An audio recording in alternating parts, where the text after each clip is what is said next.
Hi viewers, welcome to TV5 entertainment. ఈరోజు నేను Joy foundation ఆర్ఫనేజ్కి వెళ్ళినప్పుడు అక్కడ బామ్మలతో తాతలతో మాట్లాడుతున్నప్పుడు నాకు ఒకటి బాగా స్ట్రైక్ అయింది.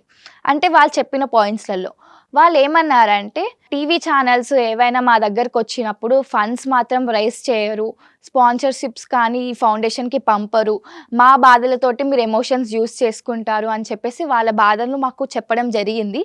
అయితే మీరిప్పుడు ప్రశ్నించొచ్చు నన్ను కూడా, మీరెందుకెళ్లారు మరి అని చెప్పేసి.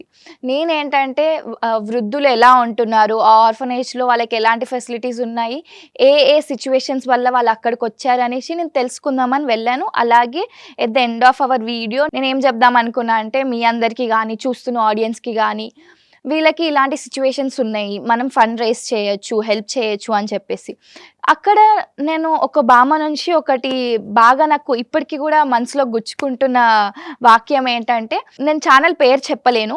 వాళ్ళు ఎళ్లారంట 2, 3 టైమ్స్ షూటింగ్ చేసుకున్నారు. ఎళ్ళినప్పుడు తర్వాత రిలీజ్ చేస్తారు కదా! అందులో ఉన్నదే ఒక 20 ఆర్ఫనేజ్ పీపుల్. అందులో పర్టిక్యులర్‌గా 10 మెంబర్స్ మాట్లాడినప్పుడు ఒక 2 మెంబర్సే ఏడ్చింది బాగా పెట్టి, ఎమోషనల్‌గా పెట్టి, వీళ్ళ కొడుకుల వల్ల, వీళ్ళ కూతుర్ల వల్ల ఇలా అలా అని చెప్పేసి. కానీ ఇక్కడ కూడా బామ్మ వాళ్ళు ఒకటే అన్నారు, మా కొడుకుల గురించి మీకెందుకు, లేదా ఇక్కడ పిల్లలు లేని వాళ్ళు, పెళ్లి కాని వాళ్ళు కూడా ఈ ఆర్ఫనేజ్‌లో ఉన్నారనమాట. నాకైతే చూస్తున్నప్పుడు I was so emotional. Like okay, what is the situation అని చెప్పేసి. కానీ నేను షూట్ చేయలేదు. ఇప్పుడు నేను వీడియో ఎందుకు చేస్తున్నా అంటే, లెట్స్ హెల్ప్ దెమ్. ఏమైందంటే వాళ్ళున్న ఇప్పుడు హౌస్‌లో, జాయ్ ఫౌండేషన్ ఏదైతే ఒక హౌస్‌లో ఉందో, ఆ హౌస్ రెంట్‌కుంటారనమాట.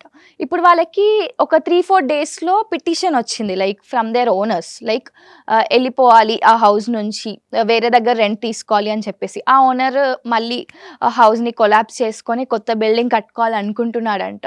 సో, మనం చేయాల్సినది ఒకటి ఏంటంటే, మీకు తోచినంత, మాకు తోచినంత కాబట్టి let's help them find the houses. లాస్ట్‌లో నేను ఒకటి ఏం చెప్తున్నా అంటే, మన ఆడియన్స్‌కి, మనందరి ఇంట్లో కూడా వృద్ధులు ఉంటారు. మీకు టైం దొరికినప్పుడల్లా వాళ్ళతో మనము పైసా ఇవ్వనీకి అవసరం లేదు. వాళ్ళేం ఎక్స్‌పెక్ట్ చేయరు. కొంచెం టైము, కొంచెం ప్రేమగా మాట్లాడితే వాళ్ళకి అదే పెద్ద ఆనందం. సో, ఇదండి జాయ్ ఫౌండేషన్‌కి ఎవరైతే స్పాన్సర్స్ ఇవ్వాలనుకుంటున్నారో, లేదా హెల్ప్ చేయాలనుకుంటున్నారో, ఫండ్ రైజ్ చేయాలన్నా కూడా ఆ హౌస్ ఏమైనా రెంట్‌కి ఉంటుంది అని చెప్తే మీరు కమెంట్ చేయండి. మేము ఇక్కడ కాంటాక్ట్ కూడా ప్రొవైడ్ చేస్తాము.